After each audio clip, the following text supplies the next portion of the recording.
Welcome back to Fireside Yankees with Alex and Ryan. Saturday afternoon here after a belly blast, a masterclass performance against his old team, the Chicago Cubs. 3 home runs, almost 4, if not one of them being robbed by Kyle Tucker. But I'll tell you what, this is a really interesting kind of situation unfolding for the Yankees where I mean, to start the season, Cody Bellinger, I was like, he's opting back into his deal. He's sticking us with $25 million next season, and he's going to be an average player. That's where I saw this going in the beginning of the season. Now, I'm like, he's definitely not picking up that option. And, we'll talk about that. We'll talk about the future of Cody Bellinger with the Yankees, what that might look like, and obviously how Kyle Tucker may be kind of involved in that equation next offseason. But for now, let's talk about the production of Bellinger. And before we do, let's roll the intro clip.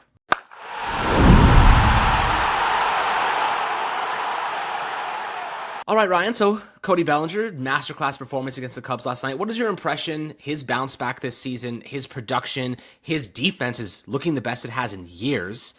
I think this is one of the Yankees' best players, and I think that's a pretty easy statement to make. What we saw last night was nothing short of tremendous. He is bringing this team back to life. That defensive play a couple days ago really got it started, that big moment. Now he's picking it up with the offense, and he is, making up a large chunk of the offensive production we lost from Juan Soto. Yeah, and this harkens back to spring training when you and I were talking about the increase in exit velocity that we saw. And, I know people shouldn't take too much stock into spring training, but there are things you can kind of pull and pluck and go, hey, that's interesting. And Bellinger consistently hitting the ball harder. That was something that I was on and I was targeting, I was looking at throughout the entirety of spring, and his bat has been brilliant. Now, Alex, one of the number one things that stand out to me about Bellinger is, as you mentioned, the variety of ways he can contribute value. A +4 in fielding run value, a +1 in base running value, a +10 in batting run value. So this is a player who is a positive on all 3 fronts of the game. He's going to help you in a variety of ways. He's making more damage contact than he has in years. He's hitting the ball harder than he has in years. He's making a ton of contact. He's just, this is a very, very good profile for Yankee Stadium. A 25% pull air percentage. It's the highest mark he's had in a career since 2019. So this is someone who is identified, hey, I play at Yankee freaking Stadium. I need to be pulling the ball in the air. I'm a left-handed hitter at Yankee Stadium. I have good speed, good athleticism. The fact that you can throw him at 3 different outfield spots and get positive defensive value, +2 outs above average in right field, +1 in center, +1 in left. This is, for so long, the Yankees have struggled to get production out of left field. For so long, the Yankees have struggled to get production out of first base. And I know that Bellinger hasn't played much for us this year, but he covers you on both grounds, and he's helped you so much this year. The way I look at things with Bellinger right now, Alex, you have to ask the question of whether this guy is going to be a Yankee for beyond just 2025, because the bat is perfect for the stadium. He isn't old either. I believe he's in his age 29 season this year. He'll turn 30 in a couple of days. Actually, he'll turn 30 tomorrow. So I don't know.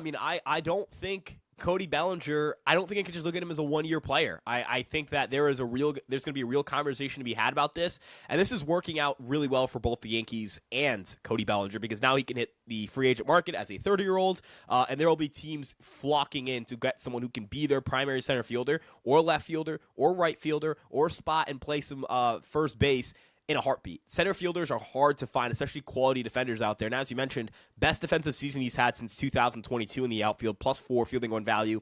He had +6 back then. He had over 1,000 innings played. He might crush that mark this year. He might get to his highest total in the outfield since 2019. So overall, a very productive season and a very, very excellent ball player.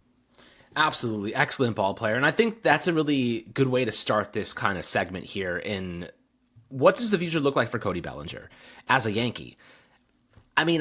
Let's talk about Kyle Tucker, because he's the only other player that I'd reasonably look to sign to replace Bellinger. Obviously, Kyle Tucker's one of the best offensive players in the game. He's been consistent every single season. Bellinger's been up, he's been down, he's been sideways. He's been twisting. We just don't know what version of Bellinger you're going to get on any given day or any given year, to be quite frank. So this year so far, so good. And, this is a guy that's, I think, is 131 WRC plus, if I'm not mistaken, 31% above average. That is tremendous. That is one of the best versions of Cody Bellinger. He's not a high power type of guy, but he uses that short right porch. He's a perfect fit for Yankee Stadium. So is Kyle Tucker. Ryan, let me ask you this, because I think this is a question that actually, it might stump you, and it might honestly stumping myself as I think about it. Would you rather spend, let's say, $200 million on Cody Bellinger, and he makes, I mean, how much do you think Cody Bellinger makes a year? $25 million, realistically? I think for next year, I think $100 million, not $25 million a year Per is season. probably what he's going to end up looking at if he All hits right. free agency.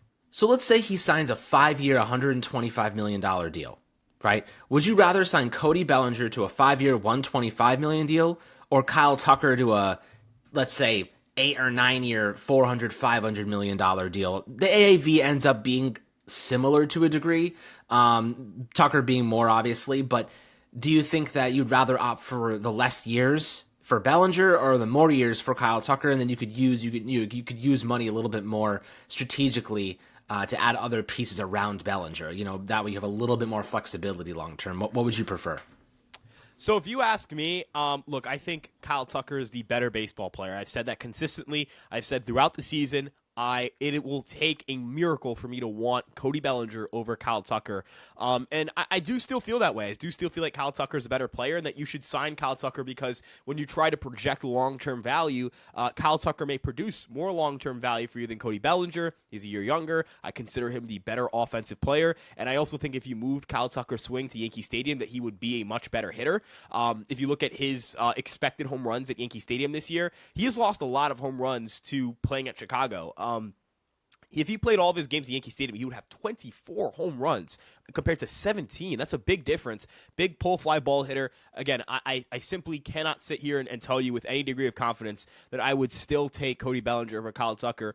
Now, but what I will say is that if the Yankees swing and miss or strike out on Kyle Tucker and end up with Cody Bellinger, it will not be the disappointing outcome that it may have felt like at the start of the season. So I think that you look at Bellinger, you say, all right, this guy is a great plan B for Kyle Tucker, but I believe Kyle Tucker should still be the Yankees' plan A. Now, I think a lot of people are discounting the fact that the Cubs could be aggressive and get this deal done. I think the Cubs want to keep Kyle Tucker. I think they are seeing the fruits of the years of rebuilding finally bear, and I don't think they want to strip their fan base of a superstar almost immediately. So, again, it's tough because it's one of those things where, as you mentioned, there's a big gap in what they're perceived to get paid. Kyle Tucker might get $500 million. He might get $550 million. Cody Bellinger may not get $100 million. So you do have to factor it in there, but I think of Anthony Rizzo versus Freddie Freeman. I think of, when the Nationals signed Steven Strasburg and we signed Garrett Cole. When you sign that player A, that number one guy, I just feel like it usually ends up being worth it. I think that I'm just such a big Kyle Tucker guy. So I think it's a little more open for conversation, but end of the day, I think I'm still signing Kyle Tucker, Alex. I think that's where I'm at. Yeah, I mean, listen, if the Yankees miss out on Soto, he'll be $200 million less, maybe $300 when all is said and done for less years. The truth is like player A, the difference between player A and player B, one of them's consistently great every season, and the other one has a couple of great seasons, but has a couple of mixed ones in between. That's Bellinger. And I love Bellinger. And let's get back to talking about how great he's been recently. Right now, he's hitting 285, 340 OBP, 498 slugging rate, 838 OPS. The underlying metrics, the power is slightly below average, but everything else is quite encouraging. He's not whiffing. He's not striking out a lot. He's making a lot of good sweet spot contact. His expected BA, everything expected is in a relative similar range of where he is right now. Defensively, we talked about it, 4 outs above average. His arm strength ranks in the 90th percentile too. Sprint speed's in the almost 80th percentile. He pulls the ball to right field. He's starting to kind of trend back, and if you're looking at the rolling PAs, he's starting to trend back up after, that kind of fall down, and now he's getting back up to where he usually is. But this is a player playing with confidence. He wants to be a Yankee. He wants to prove that he's a Yankee. He's also in a contract year, so he has every incentive to ball out. But Bellinger, the one thing that I like about him, Ryan, is that he just is a good Yankee. You know what I mean? There's some players you just get the vibe that maybe they're not great Yankees. Like Gleyber Torres is a good example. He was never really that great Yankee. You know what I mean? He was a good player. He had his flaws. He had his strengths. But he was never like a great Yankee. Bellinger just gives off the aura of a great Yankee. Like Aaron Judge, great Yankee. Garrett Cole, great Yankee. You know what I mean? Bellinger just has that kind of great Yankee vibe to him. I don't really know how to put it into words and detail, but it's just kind of a vibe about him that I really like, and that he fits our mold of player, and he doesn't ever have anything bad to say. He's quiet, he's humble, he does his thing. Might be the weed talking, but who knows? I think he's definitely just an all around quality, balanced player. Defensively, offensively, versatility wise, he can play every outfield spot, he can play first base, and he doesn't complain about it. You know what I mean? If the Yankees want to change up his position, he's the first one to raise his hand and go and help the team in any way he can. That to me is a team player. That to me is what being a Yankee's all about. Look, do I think Cody Bellinger genuinely enjoys being a Yankee a lot? Yes, but I will acknowledge his agent is Scott Boras. His agent is the guy who's going to put money before anything else. And again, I fully respect the player's right when they hit free agency to act in that manner. I will never sit here and disparage a player's right to do that. But you have to recognize the reality of the situation here. The New York Yankees are not entitled to Cody Bellinger, even if he wants to be a Yankee.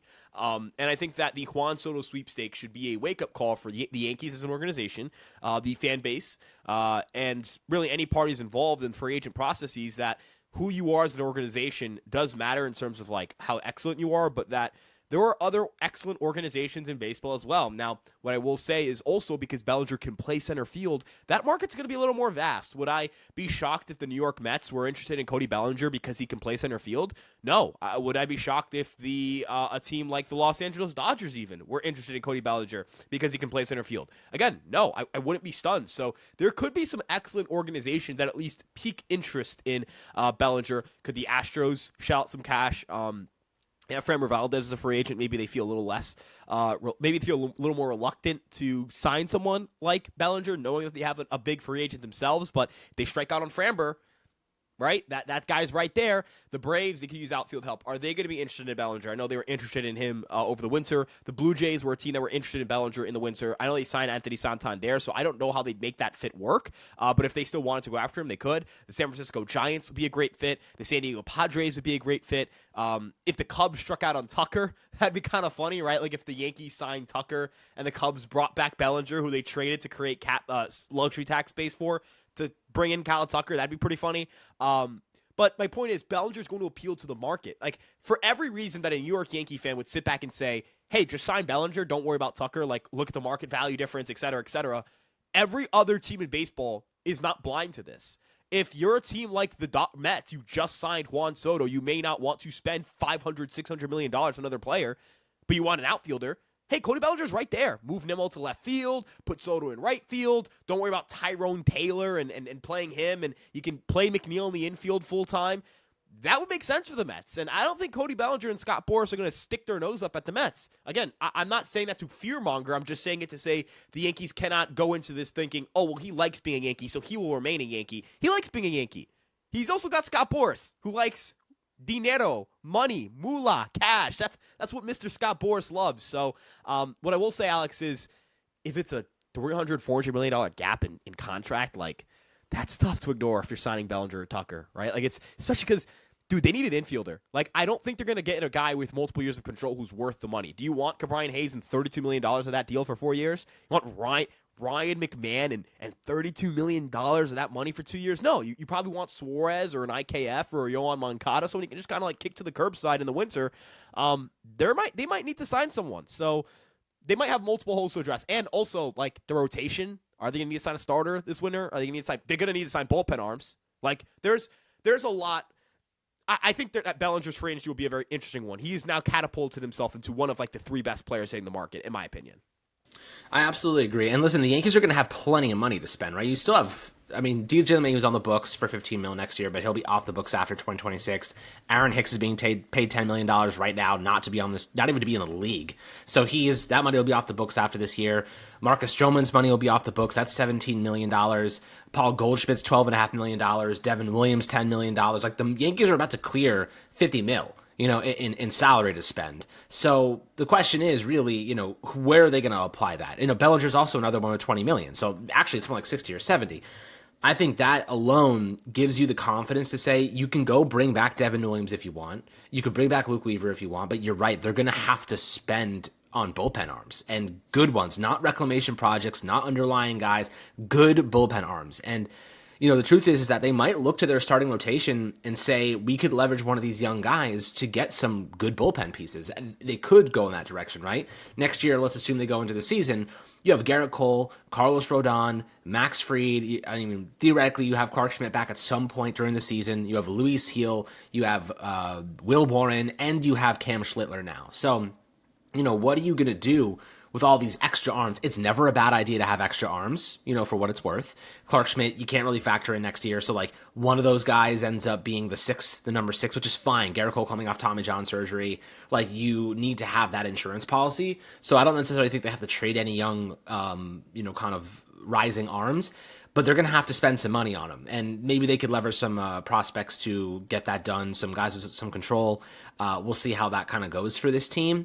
But at the deadline, they could get someone with control. We'll see how that goes as well. But at the moment, I agree. That bullpen is going to have to be addressed, but they have enough money to get a Tucker or bring back Bellinger and spend more, right? Like, that's kind of the situation the Yankees find themselves in. If they can get to the World Series, make it a strong push again in the playoffs, recalibrate and spend some money. And next year, this team could be better on paper than this year. And I think that's just having Garrett Cole back would be, enough to say that. I will say also, a lot of credit needs to go to Brian Cashman for the way he assembled this offense. Alex, when the Yankees lost Juan Soto, I thought we were screwed. I thought we were close. I mean, not even just screwed, though. Like, there was no iteration. There was no world in which you could project the Yankees to be a better offensive team with Aaron Judge having the year he had last year, Juan Soto having the year he had last year, losing Juan Soto, and then thinking, oh, we're going to get better offensively. The Yankees have a better batting average, a better on-base percentage, a better slugging percentage, a better OPS. They're scoring more runs per game. They have a higher weighted runs created plus, all without Juan Soto. I can't believe what I'm seeing. And, the other stat that's so telling, Alex, the Yankees have a 109 weighted runs created plus, and I think a higher batting average than last year when you remove Aaron Judge. You remove Aaron Judge from the offense, and this offense would still be the 8th best in Major League Baseball in terms of weighted runs created plus. If you look at just home runs, they would have 112. That would rank as the 11th most home runs in baseball. Again, if you remove Aaron Judge. And all right. Let me just say, the fact that, I imagine right now they're 1 or 2, right? Right now they're 1 in home runs. Right now they're 1. Almost every stat. Dude, the fact that Aaron Judge alone takes that team from 8 to 1 is astounding. Because think about it, 32 to 26, right, to 24, that range is not that big of a deal, right? Because those are the worst home run hitting teams, they're the worst offenses in the league. But when you're talking about the first ranked offense to the 8th ranked offense, you have 7 teams with the best offenses in baseball between that. And Aaron Judge alone brings you from 8 to the number 1 spot. I mean, that just goes to show how freaking insane the season he's having. Well, the big difference, yeah, absolutely, he's having an insane year, but I'll say the big difference here, Alex, the amount of hitters on the Yankees having good seasons. So the Yankees have 14 position players who have taken at least 70 at-bats this year. 14. 9 of them have an above-average weighted runs created plus. One of them isn't on the team anymore in LeMahieu. The other one is out for the year in Cabrera. One of them is Oswald Peraza. He's not going to be here very long, I'm going to be honest with you. You have, Wells is a 103. Jason's a 116. Stanton's a 117. Goldschmidt's a 121. Rice is a 122. Bellinger's a 131. Grisham's a 134. Jazz Chisholm's a 142. Judge is a 216. This team's playing Oswald Peraza and Yorbit Vivas every day at third base. Every day. Could you imagine if they bring in a guy with even an 80 WRC plus what this team would become, and if they could be a great defender? It's kind of why, when I look at this deadline, I'm not looking at it and saying, I don't know, I don't know if Eugenio Suarez is the number 1 target anymore. I don't. You have to ask if it's pitching. And I also will say this too, big ball performance from Carlos Rodon. So happy he's an all-star. It was announced yesterday. Amazing. What a performance from him yesterday, because the Yankees haven't had a starter pitch 6 innings in almost a month. It's been a while. Rodon sacked up, gave the Yankees 8 innings. Every reliever they need for today is ready to go. Williams, Weaver, Hill, Weisger's been struggling, but they're gonna still use him. All 4 of those guys are ready to go. That's on Carlos Rodon, and I'm so glad he's an all-star. The Yankees they're a more complete team than they were last year. And the one thing I will give Cashman credit for as well, if you were to sign Bellinger this winter and then maybe go after a Bo Bichette to play third base, could you imagine that offense, man? Like, could you imagine, like, man, insane, dude. Oh, my God. Yeah, you would have quite the offense. So, again, I'm not saying that they're going to do this or X, Y, Z. I don't want to get too ahead of myself, but Brian Cashman deserves so much credit for this offense. This offense is incredible. It really is very good. And I think one of the more underrated things he did was he targeted a couple players, notably Paul Goldschmidt, who were on bad teams, but good players that may just need like a reason to compete. You know what I mean? Just a reason. Paul Goldschmidt has a reason. He can see playoffs in front of him, and he hasn't been there in quite a while with the Angels.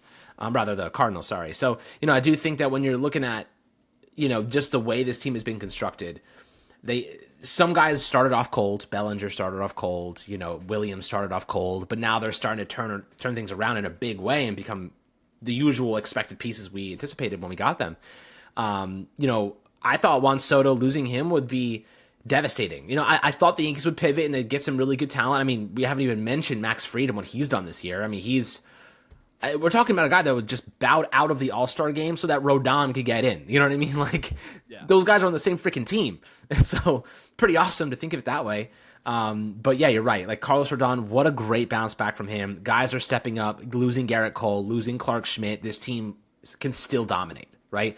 Like how many teams can say we lost our number 1 pitcher, we lost our number 3 pitcher, and we're still putting together 117 plus run differentials on the season, and it was somehow we're in second place, right? Like that's pretty damn crazy. But I'll say this, to wrap up this episode, Ryan, I just sent you a link a second ago. JC Escarra, is that someone the Yankees could end up trading? Because Ben Rice, maybe they're looking at him as the backup catcher now behind Austin Wells. Maybe Escarra could be a trade piece here. That might be something to keep an eye on, as Joel Sherman is reporting now. Yeah, so Alex, there were 2 National League teams I'm aware of last year who inquired about trading for JC Escarra during the offseason. And so this doesn't stun me at all. He's a starting catcher on a good amount of teams. Look, I'll tell you a team that I think would be a perfect fit for him, the San Diego Padres. There was that report that came out. They're not sure if a catcher will become available. They desperately need catching. JC Escarra is right there. Give us a reliever. They have a bunch of relievers. I want a good reliever for JC Escarra. That lessens the prospect load needed to acquire pitching. Then you can target maybe a David Bednar deadline, add a starter, and then you roll with some infielder who can play good defense. Again, I'm going to keep throwing IKF's name out there just because, like, if you want to get I don't feel like the Yankees can do both Eugenio Suarez, and acquire a starting pitcher, a frontline starting pitcher, unless they traded for, like, Merrill Kelly and Eugenio Suarez, which would be bonkers. And I also will say I think the Yankees have more ammo coming into the deadline than I thought they would, because Spencer Jones is like a legitimate trade chip now, it feels like. I mean, he's hitting a home. Like, you wake up, Spencer Jones hit a home run today. Oh, cool. All right, cool. Like, he just did. He's third in home runs, and he missed a whole month of play. Like, that's crazy. But yeah, I mean, JC Escarra is a trade chip. I view anyone. I will trade anyone on the big league roster for the right fit. I've said that a million times. I don't believe in untouchables. Major, minor league, don't care. People are like, can't trade Jones for this guy. Yeah, you can. The value makes sense. Yeah, you can. Not saying I want to just get rid of these guys. I view them all as valuable people and valuable players, and I want them to succeed. I want I don't get mad when Caleb Durbin's playing well at Milwaukee. I hope he balls out Milwaukee, former Fireside Yankees podcast guest. I hope Spencer Jones, also former Fireside Yankees podcast guest, if it's here or somewhere else, balls the hell out. This is a good thing for the Yankees because teams are looking at, the Marlins. They got Augustine Ramirez for Jazz Chisholm. It's a good right-handed bat. The Brewers, they got Caleb Durbin for Devin Williams. The Red Sox got Carlos Narvaez. Like, teams are going to look at the Yankees and go, these guys produce big leaguers. These guys produce big leaguers. We produce catchers, bro. Every catcher that we freaking get just pans out, man. I'm going to tell you right now, Alex, Rafael Flores is going to be someone that multiple teams ask about. Multiple. He's a catcher at the minor league level, 143 weighted runs created plus this year, 15 home runs. I wouldn't be surprised if he was the player that the Yankees gave for Eugenio Suarez. Look, one of them. Every team needs catching. The Yankees have catchers galore. Jesus Rodriguez has really improved as a catcher. Like, I know a lot of people are like, bring him up as a third baseman. I think you're kind of killing his value by doing it. He's really good as a thrower, and he's really gotten better as a receiver. Don't know how good of a hitter he is, but 388 on base percentage, 113 weighted runs created plus, and you're someone who has been a really good base. Like, he's caught He has 26 stolen bases allowed and 15 caught stealings in AAA. That's a pretty good rate.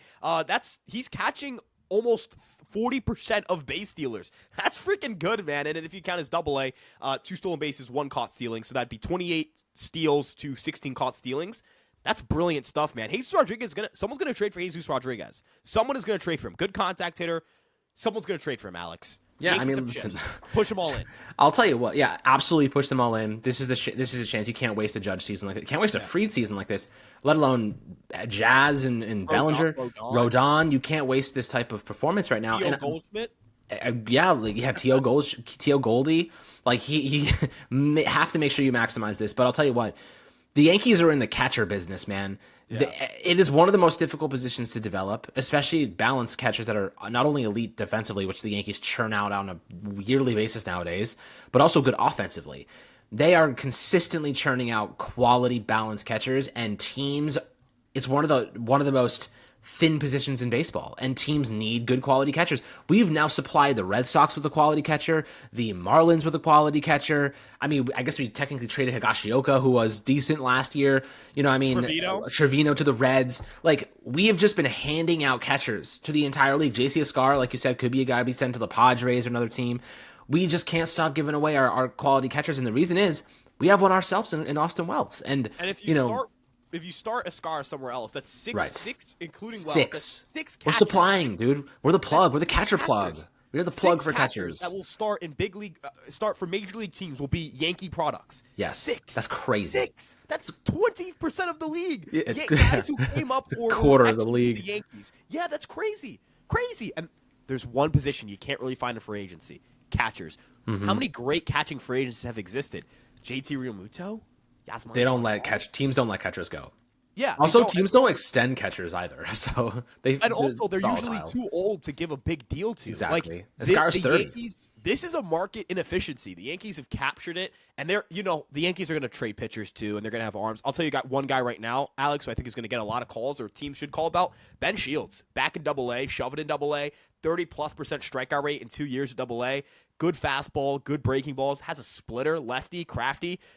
I'm telling you, Alex, they got arms. They got enough to do. They do. They drafted 7 of them like 2 years ago, 3 years ago for this reason, because they knew down the line everyone wants pitching, and we're gonna have a bunch of guys we can trade for, expiring players. So Yankees, everyone talked smack about our farm system, and now everyone wants a piece of it. So I'll say this: I think the deadline, the Yankees have ammo. They do.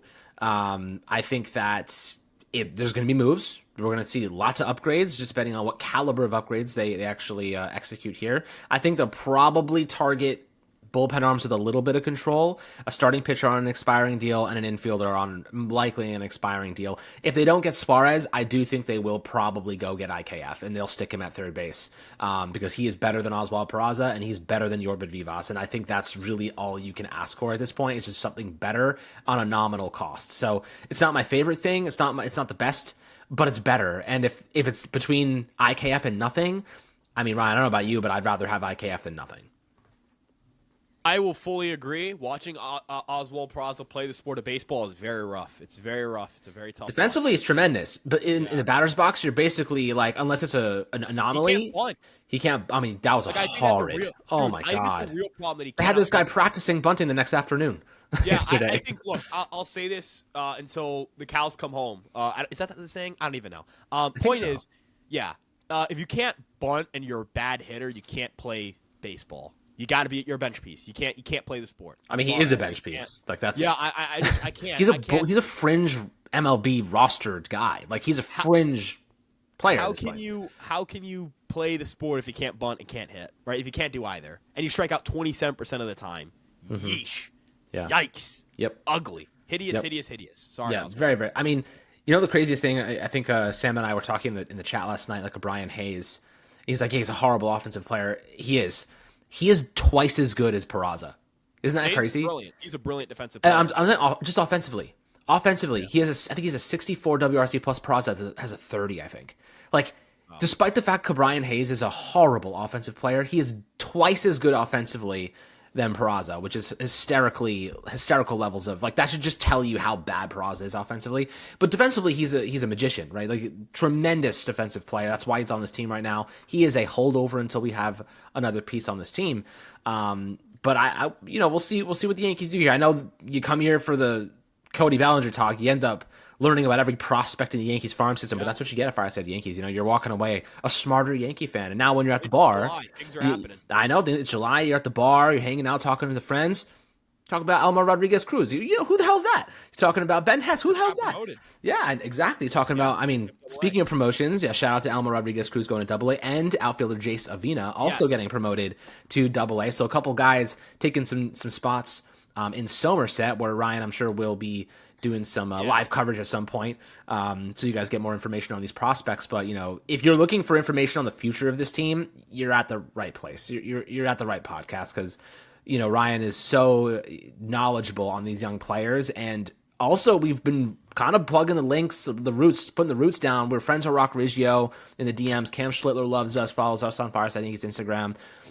During the offseason, we'll do our best to get all these guys on the channel so you can have some direct access and ask some questions to these young prospects who either become players for this team or end up being traded.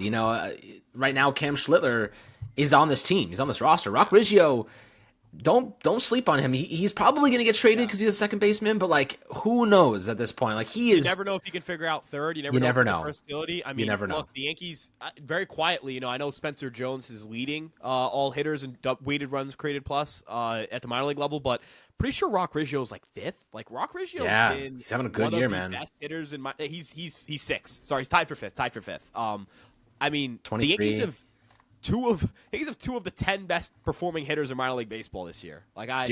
Can't be 15, 8 homers. 8 homers in Double-A in 30 games, 165 WRC plus. This is a guy, he has a 560 slugging rate right now. Increases the plate discipline a little bit more just in terms of getting on base. He's still a 350 OBP solid, but Double-A is the hardest place to hit. Double-A in the minors, that's where usually the best pitching is. Triple-A, slugging percentage down there is 360. That's really crazy. Bad. You're talking about a guy has a 550 slugging rate right now, and then Spencer Jones, this guy's hitting a home run every freaking day in AAA. That is. So, Yankees got talent, man. Don't let anyone lie to you, because the Yankees got farm talent. They really do, and they have such a good developmental. Yeah, maybe some of the pitching sometimes recently hasn't reached the expectations we had, but their catching is making up for a lot of it. They have resources. It has been. Will Warren and Cam Schlittler playing meaningful innings this year. Will Warren, I thought we would, but I thought he'd be more of a last resort. He's had to pitch as a regular starter this year. Cam Schlittler was not even on our radar entering this season. And I thought it was a next year project. I know. Guys, the Yankees are leaning on. We're talking about you see the White Sox do stuff like this. You see bad baseball teams do stuff like this. Carrasco's taking the ball. Marcus Stroman. Carlos Carrasco. For goodness' sake. I will say Stroman is actually pretty solid. Not bad. I'll give him props to him. That knee though, I'm a little concerned because he winced off the mound a couple days, 2 days ago. So we literally can't afford to lose Marcus Stroman. That's how bad things are. Exactly. We're still churning along. So that's what I'm saying. Bad baseball teams face situations like this, but the Yankees have such a good offense that they can bail themselves out of tough kind of games, and the comeback against the Mariners is a good example of that. But guys, I know we go on a whole tangent here, 30 minutes in, talking about all sorts of stuff, but that's kind of our vibe here. We just let the conversation go. Bellinger, to wrap it up though, just a tremendous Yankee, just a great aura Yankee, and what he did yesterday against the Cubs in a game that, great opponent. The Cubs are having a really good season. He demolished them. And his former team, he demolished them.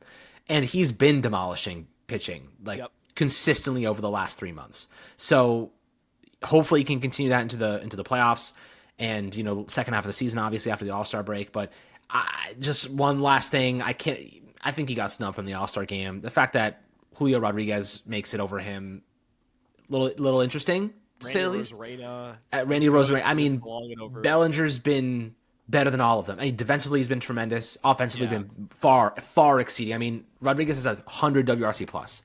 Bellinger is 31% better than that. 31% better than Julio Rodriguez, and he has 3 defensive runs saved and 4 outs above average. Bellinger is the better player. So, that's just the voting concept of the All-Star game. It is what it is. But in our hearts and our minds, Bellinger is certainly an All-Star this year. But guys, Always happy to hear your thoughts down below in the YouTube comment section. Make sure to drop a 5-star review on Apple and Spotify if you're so kind. And we'll catch you guys on the next Fireside Yankees episode.